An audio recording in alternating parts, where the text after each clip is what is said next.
উৎপাদন ভালো আর জাগ দেয়ার সুবিধার কারণে দিন দিন কিশোরগঞ্জে বাড়ছে পাটের আবাদ। ন্যায্য দামের আশায় এবারও বিস্তীর্ণ জমিতে পাট চাষ হয়েছে। তবে হঠাৎ করেই সবুজ পাট গাছ হলুদ হয়ে মরে যাচ্ছে। কৃষকরা জানালেন, ধার দেনা করে জমিতে পাট চাষ করেছেন তারা। ফলন নষ্ট হওয়ায় লোকসানের আশঙ্কা তাদের। অন্য বছর যে পাট করি খুব ভালো ফলন হয়, এই বছর যে ফলন করলাম কি রোগ যে হয়েছে এই রোগটা ধরতে পারলাম না। পাটটার যেমন হয়েছে আমরা যাতে দাম পাই, দাম না পাইলে তো আমরা একবারে মাঠে মরা। কৃষকরা যদি সহযোগিতা করতো তাহলে আমরা ভালো ফলন পাইতাম। গেল বছর পাটের বাম্পার ফলন হওয়ায় লাভবান হয়েছিলেন কৃষক। গত বছরের ২৬০০ টাকার প্রতিমন পাট এবার বিক্রি হচ্ছে ১৬০০ টাকায়। ফলে পাটের প্রত্যাশিত দাম না পেয়ে হতাশ কৃষক।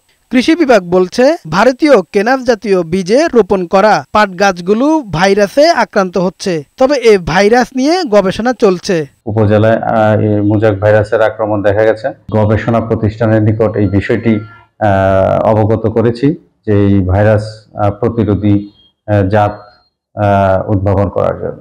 কিশোরগঞ্জে চলতি মৌসুমে ১৭,৭৬৫ হেক্টর জমিতে পাটের আবাদ হয়েছে। ডেস্ক রিপোর্ট, বৈশাখী সংবাদ।